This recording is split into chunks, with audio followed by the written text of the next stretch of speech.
ಬೆಂಗಳೂರಿನ ಸರ್ಜಾಪುರ ಸವಾರರಿಗೆ ಸಿಹಿ ಸುದ್ದಿ. 1.5 ಕಿಲೋಮೀಟರ್ ಬೃಹತ್ ಫ್ಲೈಓವರ್ ನಿರ್ಮಾಣ. ಟ್ರಾಫಿಕ್ ಕಿರಿಕಿರಿಗೆ ಸಿಗುತ್ತಾ ಮುಕ್ತಿ.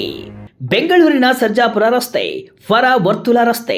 ಈ ಹೆಸರು ಕೇಳಿದ ಕೂಡಲೇ ನೆನಪಾಗೋದು ಕಿಲೋಮೀಟರ್ ಗಟ್ಟಲೆ ನಿಲ್ಲೋ ಟ್ರಾಫಿಕ್ ಜಾಮ್.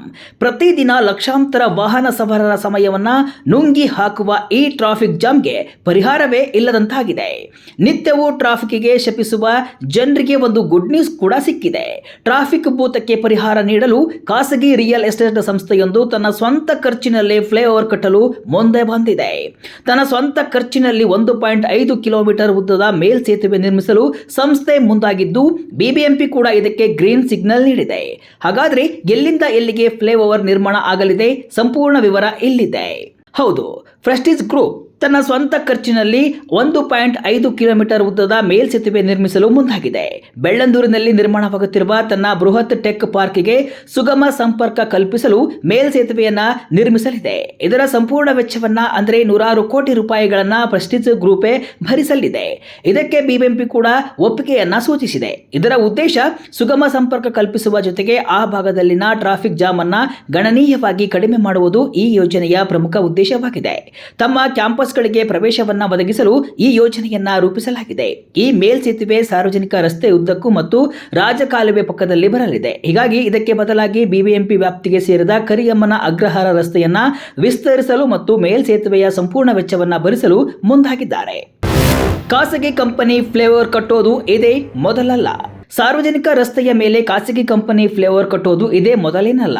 ಈ ಹಿಂದೆ ಮಾನ್ಯತಾ ಟೆಕ್ ಪಾರ್ಕ್, ಲೂಲು ಮಾಲ್ ಕೂಡ ಇದೇ ರೀತಿ ತಮ್ಮ ಕ್ಯಾಂಪಸ್ಗಳಿಗೆ ಅನುಕೂಲವಾಗುವಂತೆ ಮೇಲ್ಸೇತುವೆ ಮತ್ತು ಅಂಡರ್ ಪಾಸ್ ನಿರ್ಮಾಣ ಮಾಡಿದ್ವು. ಈಗ ಅದೇ ಸಾಲಿಗೆ ಪ್ರೆಸ್ಟೀಜ್ ಕೂಡ ಸೇರಿದೆ.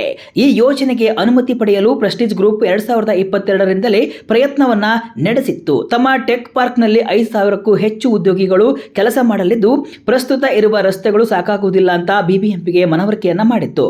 ಕೊನೆಗೂ ಡಿಸಿಎಂ ಡಿಕೆ ಶಿವಕುಮಾರ್ ಅವರ ಅನುಮೋದನೆಯೊಂದಿಗೆ ಏಪ್ರಿಲ್ ತಿಂಗಳಲ್ಲಿ ಯೋಜನೆಗೆ ಒಪ್ಪಿಗೆ ಸಿಕ್ಕಿದೆ. ರಸ್ತೆ ಅಗಲೀಕರಣಕ್ಕೆ ಬಿಟ್ಟುಕೊಟ್ಟ ಭೂಮಿಗೆ ಪರಿಹಾರವಾಗಿ ಡೆವಲಪರ್ ಟ್ರಾನ್ಸ್ಫರಬಲ್ ಡೆವಲಪ್ಮೆಂಟ್ ರೈಟ್ಸ್ ಪ್ರಮಾಣ ಪತ್ರಗಳನ್ನು ಪಡೆಯಲು ಬಿಬಿಎಂಪಿ ಅನುಮತಿ ನೀಡಿದೆ. ಆದರೆ ಇದು ಕಾನೂನಿನ ಚೌಕಟ್ಟಿನೊಳಗೆ ಇರಬೇಕು ಅಂತ ಹೇಳಿದೆ. ಬೆಳ್ಳಂದೂರಿನಲ್ಲಿ 70 ಎಕರೆ ಜಾಗದಲ್ಲಿ ತಲೆ ಎತ್ತಲಿರುವ ಟೆಕ್ ಪಾರ್ಕ್ಗೆ ಕಟ್ಟಡ ನಿರ್ಮಾಣ ಯೋಜನೆಗೆ ಬಿಬಿಎಂಪಿ ಅನುಮತಿ ನೀಡಿದ 1 ವರ್ಷದ ನಂತರ ಮೇಲ್ಸೇತುವೆ ನಿರ್ಮಾಣಕ್ಕೆ ಅನುಮತಿ ಸಿಕ್ಕಿರುವುದು ಗಮನಾರ್ಹ. ಬೆಂಗಳೂರು ಅಭಿವೃದ್ಧಿ ಪ್ರಾಧಿಕಾರ ಅಂದರೆ ಬಿಡಿಎ ಸೆಪ್ಟೆಂಬರ್ 2023ರಲ್ಲಿಯೇ ಅಭಿವೃದ್ಧಿ ಯೋಜನೆಗೆ ಅನುಮೋದನೆ ನೀಡಿತ್ತು. ಮೇಲ್ಸೇತುವೆ ನಿರ್ಮಾಣ, ಟ್ರಾಫಿಕ್ ಕಡಿಮೆ ಆಗುತ್ತಾ? ಮೇಲ್ಸೇತುವೆ ನಿರ್ಮಾಣಕ್ಕೆ ಕೆಲ ಸಾರ್ವಜನಿಕರು ಸಂತಸವನ್ನ ವ್ಯಕ್ತಪಡಿಸಿದರೆ ಕೆಲವರು ಆಕ್ಷೇಪವನ್ನ ವ್ಯಕ್ತಪಡಿಸಿದ್ದಾರೆ. ಅಲ್ಲಿ ಒಂದು ದೊಡ್ಡ ಪ್ರಶ್ನೆ ಎದ್ದಿದೆ. ಈ ಮೇಲ್ಸೇತುವೆ ನಿಜವಾಗಿಯೂ ಸಾರ್ವಜನಿಕರಿಗೆ ಪ್ರಯೋಗವಾಗುತ್ತಾ? ನಗರ ತಜ್ಞರ ಪ್ರಕಾರ ಈ ಫ್ಲೈಓವರ್ ನೇರವಾಗಿ ಪ್ರೆಸ್ಟೀಜ್ ಟೆಕ್ ಪಾರ್ಕ್ ಒಳಗೆ ಇಳಿಯಲಿದೆ. ಅಂದ್ರೆ ಇದು ಕೇವಲ ಆ ಟೆಕ್ ಪಾರ್ಕ್ ನಲ್ಲಿ ಕೆಲಸ ಮಾಡುವ ಸಾವಿರಾರು ಉದ್ಯೋಗಿಗಳಿಗೆ ಮಾತ್ರ ನೇರ ಪ್ರಯೋಜನ ನೀಡುತ್ತೆ ಅಂತ ವಿಶ್ಲೇಷಿಸಿದ್ದಾರೆ. ಸುತ್ತಮುತ್ತಲಿನ ರಸ್ತೆಗಳ ದಟ್ಟಣೆ ಕಡಿಮೆಯಾಗಬಹುದು, ಆದರೆ ಸಾರ್ವಜನಿಕರ ತೆರಿಗೆಯಿಂದ ನಿರ್ಮಿಸಲ್ಪಡುವ ಜಾಗದಲ್ಲಿ ನಿರ್ಮಿಸುವ ಈ ಯೋಜನೆ ಕೇವಲ ಒಂದು ಖಾಸಗಿ ಕಂಪನಿಗೆ ಮಾತ್ರ ಸೀಮಿತವಾಗುವುದು ಎಷ್ಟು ಸರಿ? ಈ ಮೇಲ್ಸೇತುವೆಯನ್ನ ಸಾರ್ವಜನಿಕರಿಗೂ ಮುಕ್ತವಾಗಿರುವಂತೆ ವಿನ್ಯಾಸಗೊಳಿಸಬೇಕು ಅಂತ ಕೆಲವರು ಒತ್ತಾಯಿಸಿದ್ದಾರೆ. ಬಿಬಿಎಂಪಿ ಈ ಯೋಜನೆಗೆ ಕೆಲವು ಷರತ್ತುಗಳನ್ನ ಕೂಡ ವಿಧಿಸಿದೆ. ಹೊಸ 40 ಅಡಿ ರಸ್ತೆ ನಿರ್ಮಾಣಕ್ಕೆ ಹಣವನ್ನ ನೀಡಬೇಕು. ಇದರಿಂದ ಸಾರ್ವಜನಿಕರಿಗೆ ಬೇರೆ ದಾರಿಯಲ್ಲಿ ಪ್ರಯಾಣದ ಅಂತರ ಕಡಿಮೆಯಾಗಲಿದೆ ಅಂತ ಹೇಳಿದೆ. ಒಟ್ಟಿನಲ್ಲಿ ಮೇಲ್ಸೇತುವೆ ನಿರ್ಮಾಣದಿಂದ ಸರ್ಜಾಪುರ ರಸ್ತೆಯ ಟ್ರಾಫಿಕ್ ಸ್ವಲ್ಪ ಆದರೂ ಕಡಿಮೆಯಾಗಿ ವಾಹನ ಸವಾರರಿಗೆ ಕಿರಿಕಿರಿ ತಪ್ಪುತ್ತಾ ಕಾದ್ ನೋಡಬೇಕಿದೆ.